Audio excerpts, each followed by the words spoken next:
across to a press conference by the Congress. Listen in. 2020 से जब से देश के 62 करोड़ किसानों ने 3 खेती विरोधी काले कानूनों के खिलाफ याचना लगाई थी, तब से मोदी सरकार यातनाएं दे रही है। बर्बर लाठी चार्ज किए गए, दिल्ली के चारों तरफ के राष्ट्रीय राजमार्ग खुदवा दिए गए, राष्ट्रीय राजमार्गों पर नश्तर और भाले लगवा दिए गए, किसानों के सर फोड़ने के आदेश दिए गए,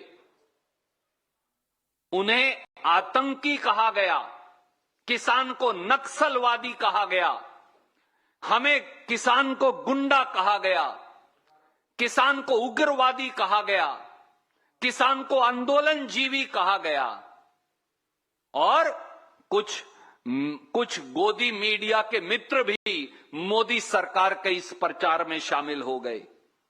700 से अधिक किसानों को आत्महत्या के लिए मजबूर किया गया और लखीमपुर खीरी में तो देश के गृह राज्य मंत्री के बेटे और उनके सहयोगियों ने किसानों को अपनी जीपों के टायरों के नीचे रौंद दिया। पर मोदी सरकार ने आज अपना अपराध स्वीकार किया है। अब बारी है किसानों के साथ, मजदूरों के साथ, मेहनत कशों के साथ, इस देश का पेट पालने वाले लोगों के साथ मिलकर अपराध की सजा तय करने की, जो देश की जनता हर हाल में तय करेगी। जनता को अब एक अचूक अस्त्र मिल गया है सरकार को परास्त करने का। जितना श्रेय हमारे किसानों के आंदोलन को जाता है, हमारे किसान भाइयों को जाता है, वहां मोदी सरकार का 5 राज्यों में पंजाब से उत्तर प्रदेश तक हारने के डर को भी जाता है। अब जनता समझ गई है, इसीलिए मैंने कहा कि भाजपा की हार के आगे ही देश की जीत है। पिछले 7 सालों से लगातार मोदी जी और उनके मित्रों ने किसानों का दमन किया। सरकार में आते ही प्रधानमंत्री मोदी जी ने किसान को दिए जाने वाला बोनस बंद कर दिया। प्रांतों को कहा, अगर बोनस दोगे तो न्यूनतम समर्थन मूल्य पर खरीद नहीं होगी। मैं फिर याद कराऊं, पिछले 7 सालों में किसानों के जो उचित मुआवजा अधिकार कानून जो कांग्रेस लाई थी, उसे खत्म करने का षड्यंत्र किया गया। जब उन अध्यादेशों के खिलाफ समूचे विपक्ष राहुल गांधी जी के नेतृत्व में रामलीला ग्राउंड से खेत खलिहान तक लड़ा, तो वो अध्यादेश वापस लेना पड़ा। सुप्रीम कोर्ट में शपथ पत्र दिया कि लागत पर 50% मुनाफा देने का वादा करके सत्ता में आए मोदी जी ने कहा कि लागत पर 50% मुनाफा कभी दिया नहीं जा सकता। प्रधानमंत्री फसल बीमा योजना को प्राइवेट बीमा कंपनी मुनाफा योजना बनाया और 27,000 करोड़ का मुनाफा चंद मुट्ठी भर बीमा कंपनियों को कमवाया। कृषि की लागत 25,000 रुपया हेक्टेयर बढ़ा दी। खेती पर टैक्स लगाकर, खाद पर टैक्स लगाकर, कीटनाशक दवाई पर टैक्स लगाकर, ट्रैक्टर पर टैक्स लगाकर, खेती के उपकरणों पर टैक्स लगाकर और डीजल पर 3 रुपया 56 पैसे से टैक्स 28 रुपया प्रति लीटर बढ़ाकर, और आय दुगनी करने का वादे की बजाय किसान की आय 27 रुपया प्रतिदिन रह गई।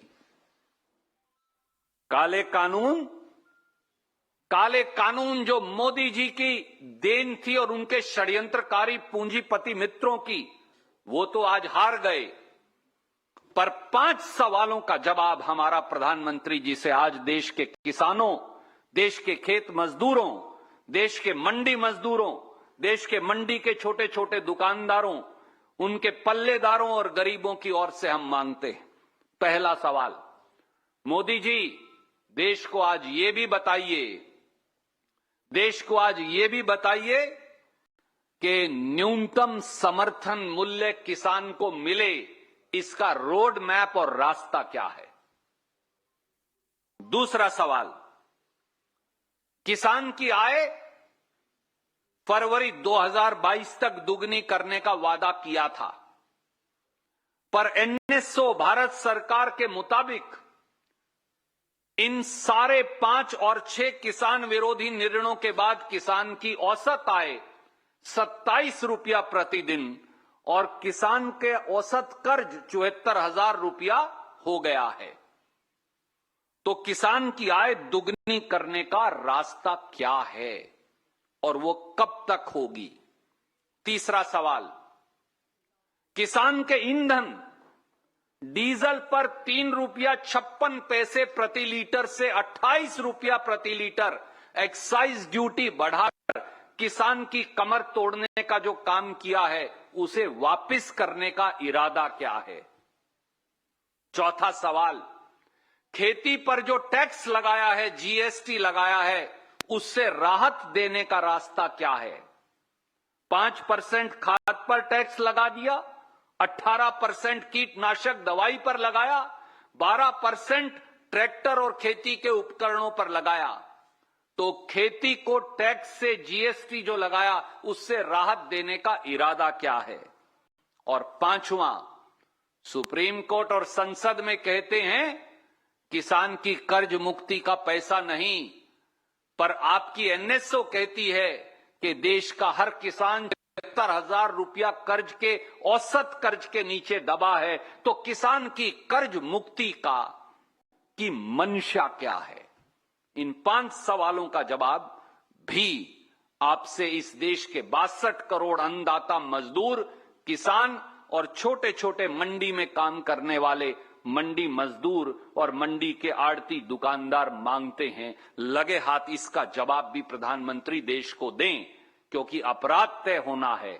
700 किसानों के दोषी प्रधानमंत्री नरेंद्र मोदी हैं। आगे आइए मोदी जी, माफी मांगिए देश के किसान से, जिसे आपने पौने 12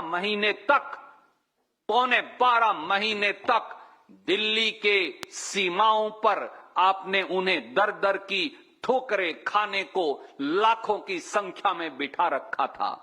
माफी मांगिए उस अन्नदाता से मोदी जी, जहां उन 700 से अधिक किसान परिवारों से जिन्होंने आपकी हठ धर्मिता के चलते, आपके राजहट के चलते, जिन्होंने अपनी जान की कुर्बानी दिल्ली की सीमाओं पर दे दी। माफी मांगिए मोदी जी लखीमपुर खेड़ी उत्तर प्रदेश के उन किसानों से जिनको आपके गृह राज्य मंत्री के बेटे ने जीप के टायरों के नीचे कुचल डाला। माफी मांगिए मोदी जी उस षड्यंत्र के लिए जो मुट्ठी भर पंज पूंजीपतियों को खेती को बेचने का मोदी जी और भाजपा ने किया था। और माफी मांगिए मोदी जी देश के उस 62 करोड़ अन्नदाता से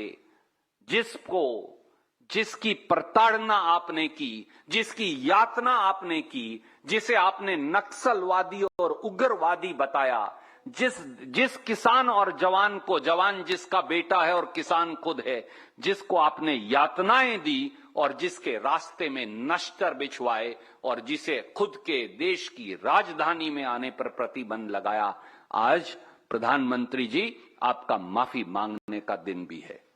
उम्मीद है कि आज आप इन 5 सवालों का जवाब भी देंगे, आज माफी भी मांगेंगे, क्योंकि जनता अब जान गई है कि भाजपा की हार के आगे ही देश की जीत है।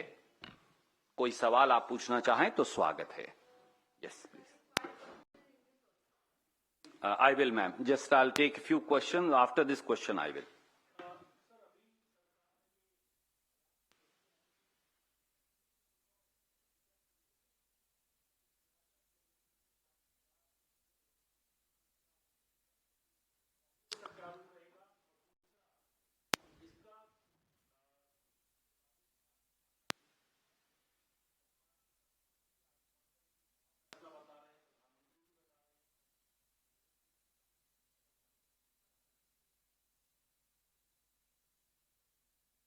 Right, so that was Congress spokesperson Randeep Singh Surjewala who was talking. This is, of course, Congress's first reaction, besides the Twitter reactions we've seen coming in from their leaders.